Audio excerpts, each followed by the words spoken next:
Bonjour, gue Shova dan dalam video ini gue akan ajak kalian jalan-jalan ke Avignon. On y go?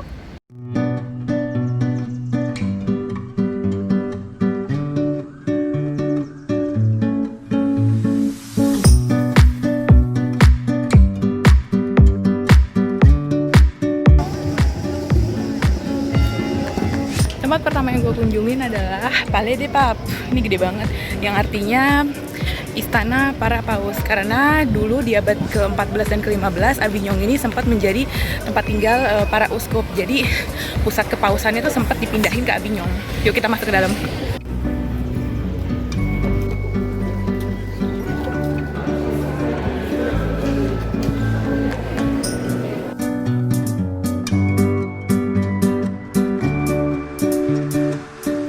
Tur Palais des Papes itu virtual, jadi kita tuh dikasih headset sama Histopad namanya. Dan ini keren banget sih, jadi dikasih guide gitu di dalamnya, arahnya kemana. Soalnya Palais ini kan gede banget, dan juga kita ngedengerin sejarahnya di dalam sini.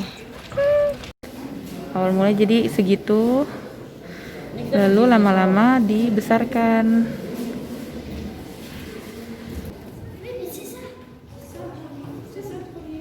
Oke, jadi kita bisa gunain Histopad ini untuk scan tahunnya. Jadi kita bisa ngeliat ruangannya kayak gimana zaman dulu. Sekarang kita tahun 2020, kita akan kembali ke tahun 1344. Wih. Bentar. Anjir, lihat. Seru abis. Jadi dulu bentuk ruangannya begini. Tuh. Ada orang. Dia kayak setan-setan. Keren abis. Ketemu treasure ya. Ada. Oh wow. Sekarang kita cari treasure-nya ada di mana? Nggak ada di sini. Ini. Nah, ini treasure-nya. Ah, yeay. Felicitations. Yes. Lu dapat berapa nih? Gue dapat 2, tapi gue udah kemis 2 di Yang sebelumnya. ruangan sebelumnya.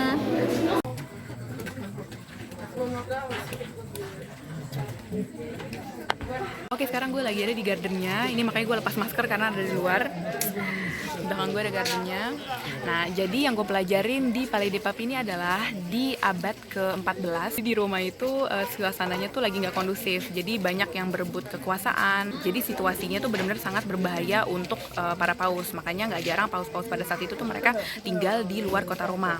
Nah, di awal abad ke-14 para kardinal memilih paus Prancis yang bernama Clement kelima. Clement kelima ini akhirnya memilih untuk s'installer di Avignon. Jadi dia memindahkan pusat kepausan itu ke sini, ke Avignon. Dan paus-paus setelah dia itu akhirnya membuat Palais ini menjadi semakin besar, semakin mewah, hingga akhirnya di tahun 1377 ada paus namanya Gregoire. Dia tuh akhirnya balik ke Roma karena di pressure. Jadi orang-orang di Roma itu ingin Lapa Putihnya tuh balik ke Roma. Nah, si paus Gregoire ini akhirnya meninggal di Roma sebelum dia bisa balik ke Avignon. Lalu para kardinal di Roma ini akhirnya harus memilih paus baru. Nah, yang mereka pilih itu adalah paus Urban ke-6. Tapi beberapa bulan setelah paus Urban ke-6 ini dilantik, para kardinal tuh regret karena paus Urban ke-6 ini ternyata dia sangat otoriter, temperamen, dan parno, hingga dia tuh pernah menyiksa dan membunuh beberapa kardinalnya. Nah, akhirnya para kardinal Prancis ini kan mereka takut, mereka melarikan diri. Para kardinal yang melarikan diri ini mereka vote paus baru, paus Prancis yang bernama Clement ke-6 atau ke-7 gitu, gue lupa. Nah, si paus yang baru ini dijuluki anti-pope karena pada saat itu kan paus Urban ke-6 tuh masih berkuasa. Saat itu terjadilah Le Grand Schisme yang merupakan perpecahan gereja Katolik Roma. Pada saat itu Eropa tuh terpecah belah, hingga sempat kalau nggak salah tuh The Council of Pisa mereka sampai memilih Pope yang ketiga. Jadi sempat di suatu zaman mereka tuh punya 3 paus. Di awal abad ke-15 Paus Roma dan Paus Pisa itu akhirnya mereka sepakat untuk mengundurkan diri demi mempersatukan gereja Katolik Roma, dan mereka vote paus baru. Tapi sayangnya paus Avignon ini dia nggak mau resign, hingga akhirnya tuh Avignon sempat dikepung selama 5 tahun gitu untuk menjatuhkan si paus. Akhirnya berhasil dan Le Grand Schisme akhirnya berakhir.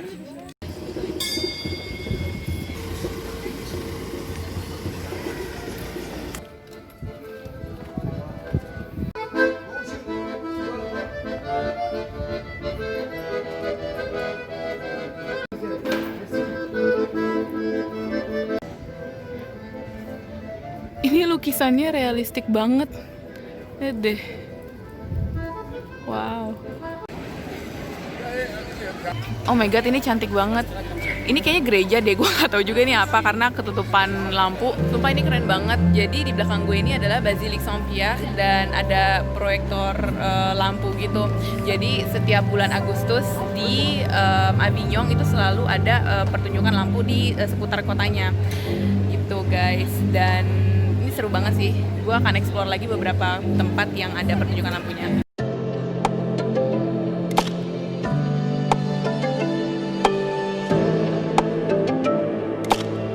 Sekarang gue lagi ada di sampingnya Palais des Papes.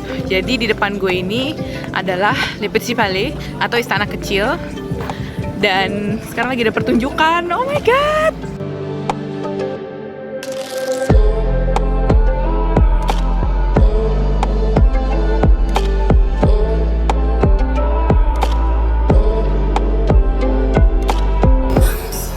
On croirait que tout peut advenir. Mais il s'effondre. Et toujours plus rien n'en surgit.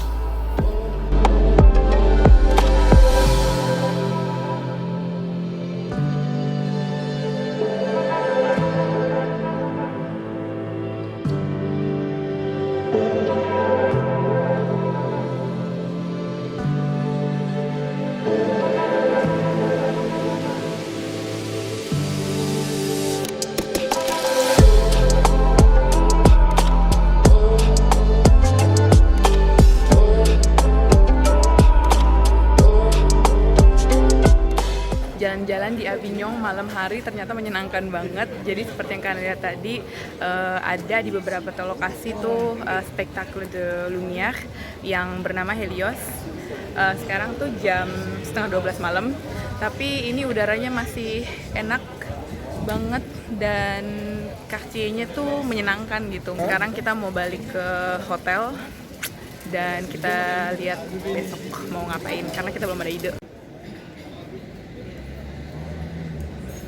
Pagi ini gue ada di depan Les Halles.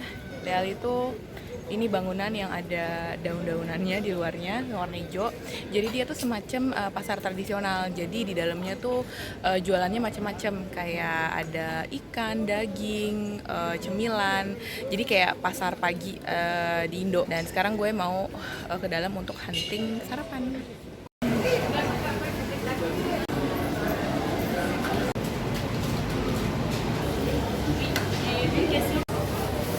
Lo beli apa, Dit? Mau beli olive et arancini aux épinards. Ini seger banget ini.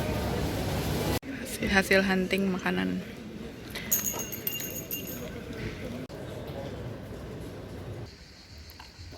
Beli sedikit coconut dulu karena panas banget di sini. Nah, jadi di belakang gue ini adalah Katedral d'Avignon dan kesananya lagi itu adalah Palais des Papes.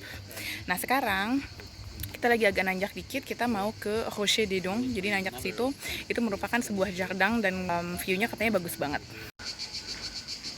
Wow.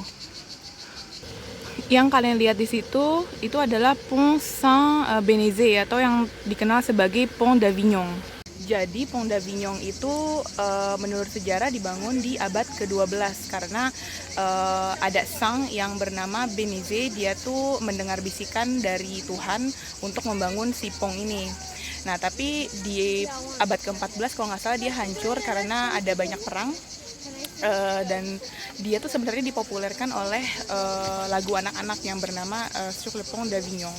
Sur le pont d'Avignon, on y danse sur le pont d'Avignon, on y danse tout en rond.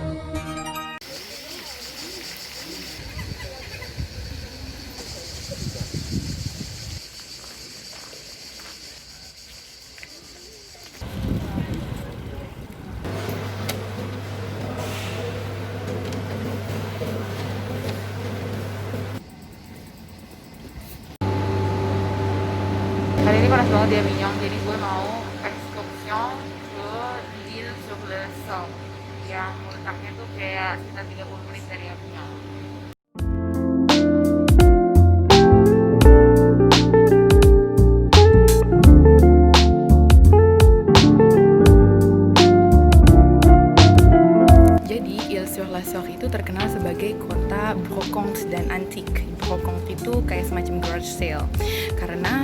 setiap hari Minggu dari pagi sampai sore itu selalu ada pasar antik. Jadi pasarnya itu terbentang di sepanjang jalan dan mereka jual barang-barang antik. Gue baru 15 menit di sini dan jujur gue suka banget karena banyak banget toko-toko antik. Jadi enak untuk cuci mata.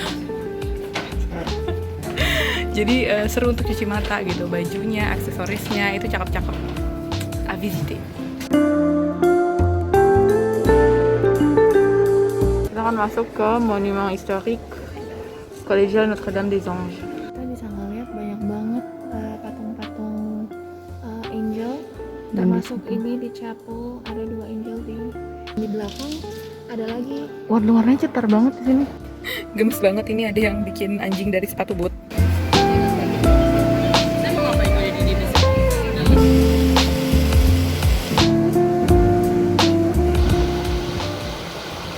Ile-sur-la-Sorgue ini terkenal sebagai La Venise Provençale karena dia tuh dikelilingi oleh sungai Sorgue yang bisa kalian lihat jernih banget ya, nggak kayak Kalimalang. Gue jadi inget Bekasi tiba-tiba.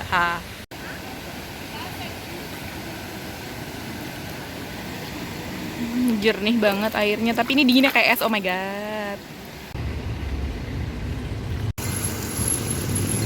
Sekian sesi jalan-jalan gue di Avignon kali ini.